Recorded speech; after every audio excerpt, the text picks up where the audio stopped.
नमस्कार, traders diary में आपका स्वागत है। आपके साथ मैं हूं वरुण दुबे और मेरे साथ ट्रेडर्स डायरी आज खेलने वाले हैं कुशल गुप्ता। सबसे पहले तो हैप्पी वैलेंटाइंस डे आप सभी को। मैं रेड में हूं, कुशल पिंक में है और इसलिए है क्योंकि आज हमारा चैनल भी वैलेंटाइंस डे को सेलिब्रेट कर रहा है और मार्केट भी वैलेंटाइंस डे को सेलिब्रेट कर रहा है। यूएस के मार्केट में पहले ही सेलिब्रेट कर लिया, हम आज सेलिब्रेट करने वाले हैं क्योंकि सिंगापुर निफ्टी जो है उसमें अच्छी खासी गिरावट आपको देखने मिल रही है। करीब 200-250 पॉइंट के आसपास की गिरावट है।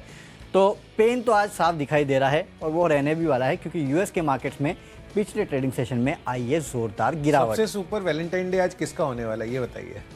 आप बताइए, आपने अगर कुछ सोच के रखा है तो। नहीं डेफिनेटली मैं तो सोच के आया हूँ बट मैं आपसे भी जानना चाह रहा हूँ। स्टॉक्स का ही होगा या मार्केट का होगा, सिंगापुर निफ्टी का होगा। अच्छा ऐसे सबसे ज्यादा खुश आदमी होंगे। चलिए आशु जी जब मिलेंगे तो उनसे पूछेंगे कि उनको आज का वैलेंटाइन डे कैसा मिला। उनको तो गिफ्ट मिल गया मार्केट लाल निशान में। मैं वही बोल रहा हूँ और इतना गहरा है। चलिए ठीक है, वो तो आशु जी से बाद में हम समझेंगे। लेकिन हाँ, फिलहाल अगर आप देखेंगे तो यूएस के मार्केट्स में फ्राइडे के ट्रेडिंग सेशन में जोरदार गिरावट थी। यूक्रेन और रशिया के बीच में जो टेंशन है उसको लेके यूएस के मार्केट्स में गिरावट आई है और उसका इम्पैक्ट जो है अक्रॉस ग्लोब आपको देखने मिल रहा है। सुबह सुबह जो एशिया के मार्केट्स है वहां पे भी धुलाई हो रही है। तो आज ज्यादा बोलने के लिए कुछ है नहीं, मार्केट की पिटाई होनी है। कच्चा तेल क्या भागा बस है? 100 नहीं पहुंचा, ये अच्छा $97 के आसपास पहुंच चुका है। और अगर ये रशिया और यूक्रेन का, अब मुझे नहीं पता कुशल ये रशिया यूक्रेन का इशू कब तक चलेगा, बिकॉज ऐसी चीजें होती रहती है और मुझे लगता है कि इकोनॉमीज इतनी मैच्योर हो चुकी है कि एक दूसरे के ऊपर कम से कम न्यूक्लियर वॉर तो नहीं करेंगे। ये जो भी है छोटी मोटी झड़प होगी, उसके बाद शायद मामला सुलझ जाए, लेकिन जब तक नहीं सुलझता है ना तब तक ये तकलीफ होगी। इसी चिंता के चक्कर में तो आप देखिए क्रूड ऑयल फ्राइडे को 3.5% चला, फिर उसके बाद 1% और सैटरडे को हमने देखा। और अब कहीं ना कहीं मार्केट एनालिस्ट ये एक्सपेक्ट कर रहे हैं क्योंकि ऑब्वियसली ये जो टेंशन है ये कहीं ना कहीं अब बोल रहे हैं कि $110 पर भी जा सकता है। तो अब आप सोच लीजिए कि ट्रिपल डिजिट तो है ही पर उसके ऊपर भी 10% और। मुझे ये सुन के थोड़ा शौक है कि ब्रेंट क्रूड पे तो लोग बता रहे हैं कि 110 जाएगा, लेकिन नेचुरल गैस कहाँ जाएगा? क्योंकि रशिया सबसे बड़ा उत्पादक है नेचुरल गैस का, पूरे यूरोप को सप्लाई करता है। अब अगर ये हालत रही तो सबसे इंपॉर्टेंट, सबसे ज्यादा तेजी अगर आपको कहीं देखने मिलेगी ना तो नेचुरल गैस में देखने मिलेगा। अगर ये सही में रशिया और यूक्रेन का इशू हुआ तो लेट्स सी कैसे पैन आउट होता है। लेकिन हाँ, फिलहाल तो सेंटीमेंट्स जो है वो काफी खराब है और इसके लिए आज मार्केट गिर रहा है। तो गिरावट के साथ ही चलेगा, जब हालात सुधरेंगे तब देखेंगे। तो मेरे टीम में तो 4 स्टॉक्स है जिसमें मैंने बिकवाली की है। आपने कितनी कुशल बेचा है? मैं तो गिन रहा हूँ। चलिए तो कुशल को गिनने दीजिए। जब तक कुशल गिनते तब तक हम कैश का काउंटर में शुरुआत कर देता हूँ। मैं बता देता हूँ कैश का काउंटर कैसा है, कौन सा है, कुशल गिन के बताइए, है ना? तो कैश का बोलते बोलते में आ जाएगा। कैश का काउंटर है ऑयल इंडिया, जहाँ पे आपको खरीदारी करना है। क्योंकि कुशल ने भी जैसे कि बताया कि कच्चे तेल में जोरदार उछाल देखने मिला है। $97 के आसपास कच्चा तेल पहुंच चुका है, तो इसका इंपैक्ट इन काउंटर पे जरूर होता है।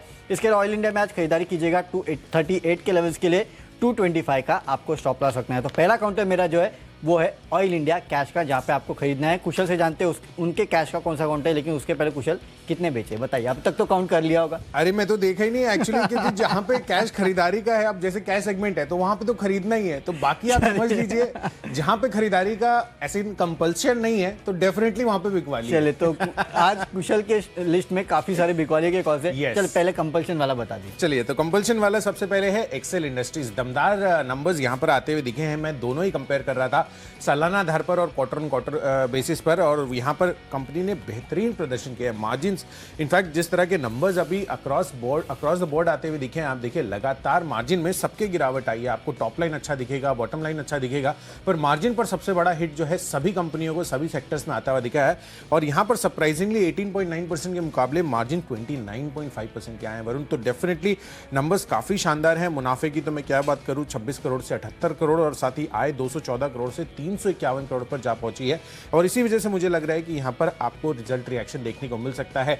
इवन फॉर दैट मैटर अगर मान लो यहाँ पर गिरावट भी होती है तो अकॉर्डिंगली आपको ये ट्रेड चाहे तो आप छोड़ भी सकते हैं। बट कहीं ना कहीं मुझे लग रहा है कि जिस तरह के नंबर्स आए खराब बाजार में भी ये आउट परफॉर्म करता हुआ दिख सकता है। तो 1004 डिजिट में ये स्टॉक जो है आज के सत्र में जाता हुआ दिखेगा और मुझे लग रहा है कि 958 रुपए लोअर साइड पर आपको डेफिनेटली स्टॉप लॉस लगाना चाहिए। तो रिस्क टू रिवॉर्ड रेशियो 3:1 का है, तो यहाँ पर फोकस बनाकर आपको चलना है। चलिए, जैसा कि आप बता रहे थे कि मेरी कौन सी जो है मेरी सूची में कितने सेल कॉल्स हैं, सेल कॉल्स में आप गिनते हुए चलते हम लोग। सबसे पहला है फ्यूचर्स में अशोक लेलैंड, यहाँ पर बिकवाली करनी है वरुण। आप देखिए नंबर्स जो है काफ़ी ज़्यादा खराब आए हैं प्रीवियस जिसके मैंने मैंने ही बनाए थे और जितनी भी हमारी एक्सपेक्टेशंस थी हर एक पैरामीटर ने कंपनी ने अंडर परफॉर्म किया। जिस तरह के नंबर्स आते हुए दिखे, 5630 करोड़ की आय का अनुमान था, उसके मुकाबले 5535 करोड़ रही है। साथ ही कंपनी की जो मार्जिन है 4% ये आती हुई दिखी है। हमारा अनुमान 5.3% से बढ़कर 6% का था, उसके मुकाबले 1.3% की फॉल आती हुई दिख रही है सालाना आधार पर।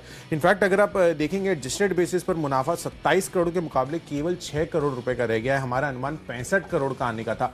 तो हर एक फ्रंट पर कंपनी ने अंडर परफॉर्मेंस दिखाई है और मुझे लग रहा है कि आज इनफैक्ट जब भी अमेरिकन मार्केट्स में गिरावट आती है तो ये मैंने ये चीज नोटिस की है कि मेटल्स और साथ ही ऑटोज यहां पर काफी गिरावट हमें देखने को मिलती है और नंबर्स तो खराब ऑलरेडी अशोक लेलैंड के आते हुए दिख रहे हैं। तो मुझे लग रहा है कि यहां पर आपको इसी वजह से बिकवाली करने की राय 128 के लिए यहां पर बेच कर चलिए, 136 रुपए आपका स्टॉप लॉस पड़ेगा। चलिए, तो आपकी तरफ से एक बिकवाली का कॉल था, मेरे तरफ से भी एक बिकवाली का कॉल है और वो एक एफएमसीजी कंपनी है जिसको कच्चे तेल का असर होता है, वो है एशियन पेंट्स। कुछ खराब नहीं हुआ इनके लिए, लेकिन सबसे बड़ा खराब चीज़ ये हो गई कि कच्चे तेल के दाम बढ़ गए। वैसे ही ये लोग प्राइस हाइक कर करके भी अपने मार्जिन को डिफेंड नहीं कर पा रहे थे। इस क्वार्टर में कंपनी ने कहा था कि हम कोशिश करेंगे अपने मार्जिन जो है यहाँ से बढ़ाने के लिए, लेकिन जिस तरह से कच्चे तेल के दाम बढ़ रहे हैं इनके लिए बड़ी दिक्कत हो सकती है। तो पता नहीं फंडामेंटल्स कब तक इम्पैक्ट होंगे, क्योंकि इनके जो कॉन्ट्रैक्ट्स रहते हैं वो करीब 2-3 महीने लैग पे चलते हैं। लेकिन अगर 2-3 महीने लैग पे भी चले और इसी स्पीड से कच्चा तेल भागता रहा तो इनकी हालत काफ़ी ख़राब हो जाएगी। तो जितने भी पेंट काउंटर्स है उनमें आज आपको शायद दबाव देखने मिलेगा। इसके पहले ऐसा होता था जब पेंडेमिक का समय था कि पेंटअप डिमांड का इनको सहारा मिल जाता था, तो भले कच्चे तेल कहाँ भी जाए पेंटअप डिमांड का सहारा मिल रहा है तो चल रहे हैं। अब वो पेंटअप डिमांड तो बची नहीं है, तो अब जो प्ले आउट होना है वो मार्जिन प्ले आउट होना है, तो इसके लिए इनके लिए दिक्कतें बढ़ सकती है। इसके लिए आज यहाँ बिकवाली करके चलेगा। 3120 के लक्ष्य के लिए 3260 का आपको स्टॉप लॉस भी रखना है। सेंटिमेंटल ज़्यादा इंपैक्ट देखने मिलेगा। ऑप्शंस में भी एक बिकवाली का कॉल है और यहाँ पे पुट ऑप्शन जो है 490 का आपको टाटा मोटर्स का खरीदना है, क्योंकि अगर ओवरनाइट अगर आप इस कंपनी का एडीआर देखेंगे तो तगड़ी पिटाई वहाँ देखने मिले 3-4% के आसपास की। और फ्राइडे के ट्रेडिंग सेशन में इस काउंटर में 1.5% की गिरावट है, यानी कि 2.5% की गिरावट अभी भी पचाना बाकी है। उसके चलते काउंटर आज गिर सकता है। हालांकि काफ़ी इंपॉर्टेंट लेवल्स पे 498 के आसपास ये ट्रेड कर रहा है, तो ऊपर जाने की गुंजाइश कम है क्योंकि 500 के आसपास का रेजिस्टेंस है। तो आएगा तो मार्केट के मूड के साथ गिरावट ही हो सकती है। इसके लिए यहाँ पे पुट ऑप्शन खरीद के चलेगा। 10-10.5 रुपये के आसपास ट्रेड कर रहा है, 15 रुपये के आसपास का लक्ष्य रखना है, लेकिन स्टॉप लॉस 9 रुपये का स्ट्रिक रखिएगा यहाँ पे। चलिए, बहुत ही बेहतरीन रिस्क रिवॉर्ड रेशियो आपने रखा है वरुण ऑप्शन कैटेगरी में। और यहाँ मेरी भी बिकवाली की राय है पुट ऑप्शन खरीद कर, और विप्रो में आपको पुट ऑप्शन खरीदारी करने की राय है। सिमिलर तर्क है, आप देखिए यहाँ पर भी एडीआर ऑलमोस्ट 2.9% तक लुढ़कता हुआ दिखा था कल के सत्र में, और इसी वजह से मुझे लग रहा है कि आज यहाँ पर बिकवाली आती हुई दिख सकती है। 12 रुपये के आसपास की इसकी प्राइसिंग है पुट ऑप्शन की, 560 रुपये का। 24 रुपये के टारगेट के लिए खरीदारी करनी है, पर 9 रुपये आपका स्ट्रिक्ट स्टॉप लॉस बनेगा। अगली पिक है हमारी टेक्नो कैटेगरी में, ये जानते हैं वरुण से। देखिए, टेक्निकल एक काउंटर है जिसमें लगातार बिकवाली हो रही है, वो है गुजरात गैस। इस काउंटर में आप नतीजे आने के बाद जिस तरह से बिकवाली हुई है, बिकवाली रुकने का नाम नहीं ले रही है। टेक्निकल इतने खराब हो चुके हैं इस कंपनी के, और आज अगर मार्केट में गिरावट आती है तो बिन मतलब के स्टॉक में भी गिरावट आएगी। वैसे टेक्निकल सपोर्ट नहीं कर रहे हैं, ऊपर से मार्केट का मूड और माहौल खराब है। और याद रखिएगा, अगर हमने इस बार के रिजल्ट में एक चीज़ देख ली कि अगर इंटरनेशनली गैस के प्राइस बढ़ते हैं ना, तो ये कंपनियां पास ऑन नहीं कर पा रही है। For some reasons, no doubt इन्होंने प्राइस बढ़ाए थे, लेकिन इनको उतनी जो एपीएम गैस है वो नहीं मिल पा रही है, और इसके लिए कहीं ना कहीं इनको इंपोर्ट करना पड़ा है। तो ये इन कंपनीज के लिए और दिक्कत की बात हो सकती है अगर यहाँ से इन्होंने इंपोर्ट कम नहीं किया और डिपेंडेंसी इंपोर्ट पे कम नहीं की तो। जो भी है, सेंटिमेंटल आर इम्पैक्ट देखने मिलेगा। 615 के लक्ष्य के लिए आपको बिकवाली करना है, 645 का रखना है एक स्टॉप लॉस। बिल्कुल, तो गुजरात गैस यहाँ पर इसके फ्यूचर्स में बिकवाली करने की राय है। टेक्निकली चार्ट स्ट्रक्चर काफ़ी वीक लग रहा है, और मुझे आईसीआईसीआई बैंक यहाँ पर आपको बिकवाली करने की राय है। आप देखिए, फ्राइडे के सत्र में भी यहाँ पर गिरावट हमें देखने को मिली थी, करीब 1.5 से 2% की गिरावट के साथ यहाँ पर ये काउंटर क्लोज होता हुआ नजर आया था। और आज जिस तरह का फॉल है, मुझे लग रहा है कि आईसीआईसीआई बैंक वहाँ पर भी गिरावट का रुझान दिखा सकता है। तो 791-92 रुपये की प्राइसिंग है, 770 रुपये ये आपका पहला टारगेट बनेगा। 760 के नीचे लेवल्स तक भी ये जा सकता है, पर 800 रुपये हायर साइड पर आपको स्टॉप लॉस जो है ये लेवल स्ट्रिक्टली मेंटेन करने हैं। चलिए बढ़ते हैं अपनी अगली कैटेगरी जो है फंडा पिक, और फंडा पिक में मैंने स्टॉक चुना है मैथन एलॉयज का। आप देखिए, आज हो सकता है कि मेटल काउंटर्स जो है डेफिनेटली वीक रहें, पर कहीं ना कहीं मुझे लग रहा है कि जो नंबर्स आते हुए दिखे हैं अगले 3 महीनों की अवधि के लिए, आप डेफिनेटली स्टॉक में निवेशित रह सकते हैं, क्योंकि आगे चलकर यहाँ पर कंपनी और भी बेहतर प्रदर्शन कर सकती है, जिस तरह से कमेंट्री भी आती हुई दिख रही है मैनेजमेंट की। तो 15.7% के मार्जिन थे, 42.7% के कंपनी ने इस बार ही मार्जिन क्लॉक इन किया, और ये क्वार्टर ऑन क्वार्टर बेसिस पर भी काफी दमदार प्रदर्शन आता हुआ नजर आया है। आय फ्रंट पर 446 करोड़ के मुकाबले 923 करोड़ की आय कंपनी दर्ज किया और साथ ही कंपनी का मुनाफा 55 करोड़ था पिछले साल, इस बारी 300 करोड़ का मुनाफा में ये तब्दीली होती हुई दिख रही है। तो हर एक फ्रंट पर कंपनी ने बेहतरीन प्रदर्शन किया है। अगर आज बाजार की गिरावट में यहाँ पर गिरता है तो डेफिनेटली यहाँ पर खरीदारी कर चलिए, क्योंकि वापस से जब मार्केट रिवाइव करेंगे तो यहाँ पर अगेन उसी लेवल्स पर, इनफैक्ट जो अभी लेवल्स है, अगर गिरावट आती है तो ये इस पे आएगा और उसके बाद फर्दर और हाई जा सकता है। तो 1250, ये 1250 रुपए का टारगेट अगले 3 महीनों में आपको कंफर्टेबली यहाँ पर आता हुआ दिख सकता है। चलिए, मेरे तरफ से जो फंडा पिक है वो है पेट्रोनेट एलएनजी। यहाँ पे आप चाहिए तो आज खरीदारी करके चल सकते हैं। 232 के लक्ष्य के लिए 220 का आपको स्टॉप लॉस रखना है। देखिए, जिस तरह से ग्लोबली नेचुरल गैस के दाम बढ़ेंगे उसका इंपैक्ट इस कंपनी पे पड़ेगा। और याद रखिएगा, इंडिया में जो एलएनजी इंपोर्ट करती है 2 कंपनियां बेसिकली, एक तो पेट्रोनेट है और दूसरा गेल है जो कि इंपोर्ट करता है। और इस बार के हमने कंपनी के नतीजे देखे, जिस तरह से बेहतरीन नतीजे इस कंपनी ने पेश किए, मुझे लगता है कि आने वाले क्वार्टर्स में भी आपको अच्छे खासे नतीजे जो इस कंपनी की तरफ से देखने मिल सकते हैं। और नतीजों के बाद लगातार एक काउंटर जो है उसमें बेहतरीन मोमेंटम देखने मिल रहा है। इंट्राडे के लिए तो मैंने आपको 232 का लक्ष्य दिया, 220 का स्टॉप लॉस दिया है। लेकिन अगर आप अपनी पोजीशन को ट्रेल कर सकते हो, जिस तरह से ओवरऑल ऑयल एंड गैस क्षेत्र में डिस्ट्रप्शन देखने मिल रहा है, उसके चलते हो सकता है कि इस काउंटर में आपको आने वाले दिनों में भी तेज़ी देखने मिले। आप एक ट्रेलिंग बेसिस पे स्टॉप लॉस रखिएगा, जितना जितना ऊपर जाता है नीचे 4-5 रुपये के आसपास का स्टॉप लॉस रखिएगा और ट्रेल करते जाइएगा इस काउंटर को। अगर यहाँ से 1-1.5 महीने के आसपास का आप व्यू ले सकते हैं तो बड़ी तेज़ी इस काउंटर में बन सकती है। और याद रखिए, जब तक ये रशिया और यूक्रेन का इशू चल रहा है ना, तब तक इन काउंटर्स पे आपको नजर रखनी है। तो पेट्रोनेट एलएनजी मेरे तरफ से है वो काउंटर फंडामेंटल स्टॉक। जो निवेश का स्टॉक है वो भी बेसिकली सेम थीम पे है और वो है IEX का काउंटर। यहाँ पे आप खरीदारी कीजिएगा। इसमें तर्क तो काफ़ी सारे हैं। अगर ग्लोबली कुछ भी होता है रशिया और यूक्रेन के बीच में, जैसे कि मुझे लगता है, वैसे तो कुछ बड़ा होगा नहीं, लेकिन मिड टर्म के लिए कुछ ना कुछ हो सकता है और उसके चलते मार्केट डिसरप्शन हो सकता है, जिस तरह से मार्केट में गिरावट आ सकती है। और अगला जो है ओवरऑल एनर्जी इकोनॉमीज जो है उसमें थोड़ी बहुत दिक्कत आ सकती है। अगर यहाँ रशिया और यूक्रेन के बीच में कुछ होता है तो याद रखिएगा, नेचुरल गैस ये सबसे बड़ी चीज़ है जिसमें डिसरप्शन होगा और इसकी कीमतें स्पाइक होगी और हो सकता है कि शॉर्टेज भी हो। सिर्फ यही नहीं, ऑयल में भी इसी तरह का रुझान आपको देखने मिलेगा। और अगर ऐसा होता है तो याद रखिएगा, कोयले की और जो पावर है उसकी डिमांड काफ़ी हद तक बढ़ सकती है। अगर पावर की डिमांड बढ़ी तो फिर से आप एक बार देखेंगे कि IEX में जो पावर ट्रेडिंग वॉल्यूम्स है उसमें बढ़ोतरी होगी और जो दाम है उसमें भी बढ़ोतरी हो सकती है। वैसे भी ये वो प्रोडक्ट्स है, रिप्लेसमेंट प्रोडक्ट्स है। अगर कच्चा तेल या फिर नेचुरल गैस महंगा होता है तो जाहिर सी बात है पावर भी महंगा होगा। लेवल्स भी काफ़ी अच्छे हैं। इन लेवल्स पे एक्यूमुलेट करना शुरू कीजिएगा इस काउंटर को। 300 के आसपास के लेवल जो है 6 से 8 महीने में काउंटर दिखा सकते हैं। और ओवरऑल एनर्जी स्पेस में अगर डिसरप्शन हुआ तो शायद 1-2 महीने में आपको ये लेवल्स देखने मिल सकते हैं। तो IEX ये वो काउंटर है जहाँ पे मैं बेट कर रहा हूँ। चलिए, तो IEX पर जो नज़र है वो वरुण की बनी हुई है। डेफिनेटली यहाँ पर इन्होंने तर्क अपने दे दिए हैं। पॉजिटिव काफ़ी रुझान आगे के लिए लग रहा है। HUL जो है ये स्टॉक है निवेश के लिहाज से जहां पर खरीदारी करने की राय है। अगले 1 साल में यहां पर 2600 रुपए के टारगेट देखने को मिल सकते हैं। दरअसल यहां पर ओवरऑल FMCG स्पेस के लिए भी खबर आती हुई दिख रही है कि क्रूड पाम तेल पर ड्यूटी जो है यहां पर घटती हुई नजर आई है, तो इनके लिए एक पॉजिटिव संकेत आते हुए दिख रहे हैं। और साथ ही खाने के तेल पर भी इंपोर्ट ड्यूटी में कटौती की समय सीमा 30 सितंबर तक बढ़ा दी गई है। ये 31 मार्च तक इस इंपोर्ट ड्यूटी की समय सीमा खत्म होने वाली थी। तो क्यूज जो है वो पॉजिटिव आ रहे हैं और आगे के लिए मुझे लग रहा है कि यहाँ पर अगर और फर्दर प्राइस हाइक्स होते हैं तो इनके लिए काफ़ी पॉजिटिव साबित हो सकता है, क्योंकि कॉस्ट में थोड़ी सी कटौती होती हुई दिख सकती है आगे चलकर। तो HUL 2600 रुपए के लक्ष्य के लिए खरीदारी कीजिए। यहाँ पर 12 महीनों का आपका होल्डिंग पीरियड होगा, इससे हायर लेवल्स भी आते हुए दिख सकते हैं। चलिए बढ़ते हैं अपनी अगली कैटेगरी जो है खबरों के दम पर। और यहाँ पर जो आपको बिकवाली करनी है, इनफैक्ट मैंने सारे के सारे स्टॉक्स जहाँ पर जैसे कि मैं वरुण आपको बता रहा था कंपल्शन नहीं है खरीदारी का, वहां पर बिकवाली का रुझान आज क्लियर कट मेरी सूची में बना हुआ है। हिंदुस्तान कॉपर, यहां पर आपको बिकवाली करने की राय है। नंबर्स काफी कमजोर आते हुए दिखे हैं। एबिटा कंपनी का 40% गिरकर 131 करोड़ पर आया था, पिछले साल 217 करोड़ का था। और साथ ही कंपनी का जो मार्जिन है 40% के मुकाबले केवल 24% के मार्जिन रह गए हैं। वो भी तब आप देखें कॉपर की कीमतों में किस तरह का उछाल हमें देखने को मिला था अक्टूबर नवंबर के महीनों में। तो मुझे लग रहा है कि यहाँ पर इस वजह से आपको बिकवाली करने की राय है। 139.2 रुपीज की प्राइसिंग है। 135 रुपए लोअर साइड पर आपका जो है टारगेट बनेगा, पर हायर साइड पर आपको 141 रुपए का स्टॉप लॉस बनाकर चलना है। खबरों के दम पर आपने कौन सा स्टॉक चुना है? मैंने जो खबरों के दम पे स्टॉक चुना है वो है HBL पावर का। यहाँ पे आज आपको तेजी देखने मिल सकते हैं क्योंकि इस कंपनी के नतीजे बेहतरीन हैं। रेवेन्यूज़ में बढ़ोतरी देखने मिली है करीब 49-50% के आसपास के, और मार्जिन देखिए 8.8% से बढ़ के 13% के आसपास आया है। और मुनाफा जो है 3 टाइम हो गया है, 8 करोड़ से बढ़ के करीब 25 करोड़ के आसपास आया है। साल दर साल क्वार्टर दोनों इस कंपनी के नतीजे जो है वो काफ़ी बेहतरीन हैं। तो मेरे ख्याल से इन नतीजों के चलते आज इस काउंटर में तेज़ी हो सकती है। 75 के आसपास के लक्ष्य के लिए आज आपको खरीदारी करना है। 70 के आसपास का आपको इस काउंटर में स्टॉप लॉस भी रखना है। तो चलिए खबरों के दम पे जो हमें पसंद है वो बता दिया। आखिरी कैटेगरी है माई चॉइस की। तो 2 खरीदारी के एक बिकवाली का कॉल है माई चॉइस में। सबसे पहले 2 खरीदारी के कॉल बता देता हूँ। एक तो HOEC, यहाँ पे आपको खरीदारी करना है क्योंकि कच्चे तेल में जिस तरह से उछाल देखने मिला है उसका इंपैक्ट आपको देखने मिलेगा। इसके लिए 215 के लक्ष्य के लिए आप खरीदारी कर सकते हैं। 203 का आपको एक स्टॉप लॉस जो है HOEC के काउंटर में रखना है। अगला काउंटर है केपरी ग्लोबल। यहाँ पे आपको खरीदारी करना है क्योंकि ओवरनाइट इस कंपनी के भी नतीजे आए हैं और नतीजे काफ़ी बेहतरीन है इस कंपनी के।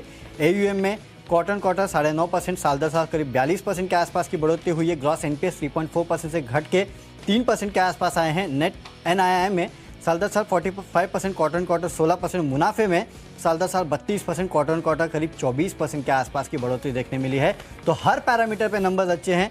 600 के लेवल के लिए खरीदारी करना है। 565 का स्टॉप लॉस रखना है। और आखिरी काउंटर है मुथूट फाइनेंस। यहाँ पे आपको बिकवाली करना है। नतीजे आए कंपनी के, नतीजे तो ठीक ठाक है लेकिन CLSA ने इस कंपनी को डाउनग्रेड कर दिया है और अपना प्राइस टारगेट जो है 1900 से काट के 1650 का किया है। हालांकि मौजूदा लेवल से ऊपर है लेकिन डाउनग्रेड किया है, उसका इंपैक्ट आपको देखने मिलेगा। इसके लिए 1365 के लेवल के लिए आप बिकवाली कर सकते हैं। 1440 का आपको इस काउंटर में एक स्टॉप लॉस भी रखना है। चलिए माई चॉइस कैटेगरी में तीनों के तीनों बिकवाली के कॉल्स हैं। इनफैक्ट यहाँ पर 2 मेटल काउंटर्स और एक पेंट काउंटर है जहाँ पर आपको शॉर्ट कर चलना है। आज के सत्र में आप देखिए हिंडाल्को और वेदांता, ये 2 स्टॉक्स पहले हैं जहां पर आपको बिकवाली करने की राय है। चार्ट से कमजोर लग रहे हैं और ग्लोबल मार्केट से मेनली जो है कमजोरी का जो संकेत आ रहा है उससे कहीं ना कहीं यहाँ पर इन सभी काउंटर्स पर आज आपको वीकनेस देखने को मिल सकती है। तो हिंडाल्को बेचकर चलिए 525 रुपए के टारगेट के लिए 550 रुपए हर साइड पर आपका स्टॉप लॉस बनेगा। दूसरा कॉल है मेरा वेदांता पर, जहां पर आपको बिकवाली करनी है 367 के टारगेट के लिए 383 का आपका स्टॉप लॉस रहेगा इसमें भी। और साथ ही बर्जर पेंट्स, जिस तरह से तर्क वरुण ने एशियन पेंट्स के लिए आपको दिया, सेम तर्क है जिस तरह से कच्चे तेल में आपको तेजी देखने को मिल रही है, डेफिनेटली इनके लिए काफी नेगेटिव साबित हो सकता है। तो 698 के टारगेट के लिए यहां पर आपको बिकवाली करनी है। 725 रुपए आपका स्टॉप लॉस यहां पर भी रहेगा। चलिए तो स्टॉक्स की सूची पूरी हो चुकी है। फटाफट देख लेते हैं कौन से स्टॉक्स को हमने अपनी टीम में जगह दी है। कैश का काउंटर है ऑयल इंडिया, यहाँ पे आपको खरीदारी करना है। फ्यूचर में एशियन पेंट्स में करिएगा बिकवाली। ऑप्शंस में टाटा मोटर्स का 490 का खरीदना है पुट ऑप्शन 15 रुपए के लक्ष्य के लिए। टेक्निकली गुजरात गैस काफ़ी वीक लगता है, 615 के लेवल्स के लिए बिकवाली कीजिएगा। फंडामेंटली पेट्रोनेट LNG अच्छा लगता है, निवेश करना है IEX में। अगले 6 से 8 महीने में 300 के आसपास के लेवल अकाउंट आपको दिखा सकता है। खबरें HBL पावर में है, नतीजे बेहतरीन आए हैं, उसके चलते स्टॉक में तेजी हो सकती है। 75 रुपए के लक्ष्य के लिए खरीदारी कीजिएगा। माई चॉइस में HOEC में खरीदारी करना है। केपरी ग्लोबल नंबर्स आए हैं, काफ़ी बेहतर है, इसके लिए आप खरीदारी कीजिएगा 600 के लेवल के लिए। और बिकवाली करना है मुथूट फाइनेंस में, CLSA की तरफ से डाउनग्रेड आया है, उसका असर भी देखने मिलेगा। 1365 के लेवल इंट्राडे में अकाउंट आपको दिखा सकता है। और आज का मेरा बेस्ट पिक है ऑयल इंडिया। कच्चे तेल में जिस तरह से उछाल देखने मिल रहा है, अक्रॉस ऑयल कंपनीज आज आपको हो सकता है कि तेजी देखने मिले। इसके लिए ऑयल इंडिया में आज आपको करनी है खरीदारी। 238 के लेवल्स के लिए 225 का रखिएगा स्ट्रिक्ट स्टॉप लॉस। चलिए दमदार नतीजों के आधार पर एक्सेल इंडस्ट्रीज दमदार नंबर्स आए हैं सालाना और तिमाही आधार पर। 1000 रुपए के टारगेट आज यहां पर आता हुआ दिख सकता है। 958 का स्टॉप लॉस रखिए। दूसरा कॉल है अशोक लेलैंड, यहां पर बिकवाली करने की राय है। अनुमान से काफी कमजोर नंबर्स यहां पर आते हुए दिखे। 128 के लक्ष्य के लिए यहां पर बिकवाली करिए। ADR जो है करीबन 0.3% गिरकर बंद होता हुआ दिखा था विप्रो का। और बाजार का जो मूड माहौल है, 560 का पुट ऑप्शन विप्रो का आप खरीद कर चलिए 24 रुपए के टारगेट के लिए। टेक्निकली ICICI बैंक कमजोर लग रहा है। साथ ही गिरावट अगर आज होती है मैथन ऑलॉयज में तो डेफिनेटली खरीदारी कर चलिए क्योंकि नंबर्स काफी दमदार आते हुए दिखे हैं। 1250 रुपए के टारगेट अगले 3 महीनों में देखने को मिल सकते हैं। निवेश के लिहाज से HUL यहां पर अगले 1 साल में 2600 रुपए के टारगेट आपको देखने को मिल सकते हैं। और साथ ही खबरों के दम पर अगर आप देखें तो यहां पर हिंदुस्तान कॉपर्स नंबर्स काफी कमजोर आते हुए दिखे हैं। 135 रुपए के टारगेट के लिए 141 का स्टॉप लॉस रखना होगा। और माई चॉइस कैटेगरी में तीनों बिकवाली की कॉल्स, जिसमें हिंडाल्को, वेदांता और बर्जर पेंट शामिल हैं। और आज के लिए जो मेरा बेस्ट पिक है वो है अशोक लेलैंड का। बिकवाली कर चलिए, अनुमान से काफी ज्यादा कमजोर नंबर्स यहां पर आए हैं और मुझे लग रहा है कि यहां पर फर्दर आज गिरावट होती हुई दिख सकती है बाजार के मूड माहौल के बीच। तो 128 रुपए के टारगेट के लिए यहां पर बिकवाली कीजिए। 136 रुपए का आपका स्टॉप लॉस रहेगा। चलिए स्टॉक्स की सूची तो पूरी हो चुकी है और कुशल ने गिन भी लिया है कि कितने स्टॉक्स बेचे हैं, राइट कुशल? हाँ, गिनना क्या है? अभी भी गिन रहे हो? 7 गिनना क्या है? इसमें गिनने वाली बात ही नहीं है वरुण। 3 तो खरीदारी के कुशल के स्टॉक मैंने गिन लिए कि 7 स्टॉक जो है कुशल ने आज बेचे हैं। और बेचे भी बेचे हैं 4। हाँ तो हो गए ना 11, 50% से ज्यादा। मेरा रुझान राइट है। तो कुशल 7.5 से गिन रहे कि कितने स्टॉक्स उन्होंने बेचे, लेकिन फाइनली मैंने गिन लिए हैं। और आप देखिएगा सिंगापुर निफ्टी भी अभी भी करीब 240 पॉइंट के आसपास की गिरावट दिखा रहा है। तो कुशल साथ ही वो बचे कुछ 3 भी क्यों खरीदे? नहीं कर सकते थे। तो मजबूरी में कुशल ने 3 स्टॉक्स खरीदे हैं, तो उन 3 स्टॉक पे ध्यान नहीं दिया जाए, राइट? उन 3 स्टॉक पे ध्यान नहीं देना है। क्या करें? चलिए, जो भी है, मार्केट पूरी तरह से लाल निशान में है। अक्रॉस ग्लोब अगर आप देखेंगे तो गिरावट देखने मिल रही है। आप एशियन मार्केट्स भी देख लीजिए, जापान, निकाई, सिंगापुर, कोई भी आप निकाल के देख लेंगे ना, तो आपको यही देखने मिलेगा कि red is across. No doubt markets Valentine day celebrate नहीं कर रहे हैं, इनका मूड माहौल जो है वो कुछ अलग ही है, और वो है रशिया और यूक्रेन का जो इशू है उसका इम्पैक्ट आपको अक्रॉस ग्लोब देखने मिल रहा है। और इसके लिए आप देख रहे हैं कि इस तरह का मार्केट में हालात देखने मिल रही है। ठीक है, देखते हैं इसका भारतीय मार्केट में इम्पैक्ट तो होगा, इसमें तो कोई डाउट नहीं है, 100%। लेकिन कितना होगा, सपोर्ट कहाँ है, और यहाँ से मार्केट ऊपर जाएगा तो कहाँ तक जाएगा, और इस ग्लोबल जो इशू हुआ है इसको समझना कैसे है, ये सब जानने के लिए सीधे चलते हैं शेयर बाजार लाइव में, जहाँ पे अनिल सर हमारे साथ जुड़ेंगे। फिलहाल दीप 1 हफ्ते की छुट्टी के बाद आ चुके हैं। दीप, गुड मॉर्निंग। रशिया गए थे क्या, या यूक्रेन? ऐसी जगह गया था जहां पर दोनों देशों के लोग काफी आते हैं। एग्जैक्टली। पर सिर्फ एक हफ्ते, वरुण आपने एक गलती कर दी, सिर्फ एक हफ्ते की छुट्टी के बाद बैक टू पवेलियन। थोड़ा मूड माहौल, जैसा वरुण और कुशल बता रहे थे, खराब है, पर देखते हैं गैप डाउन के बाद किस तरह की राह बाजार चुनते हैं। आइए शुरुआत करते हैं शेयर बाजार लाइव की हेडलाइंस के साथ।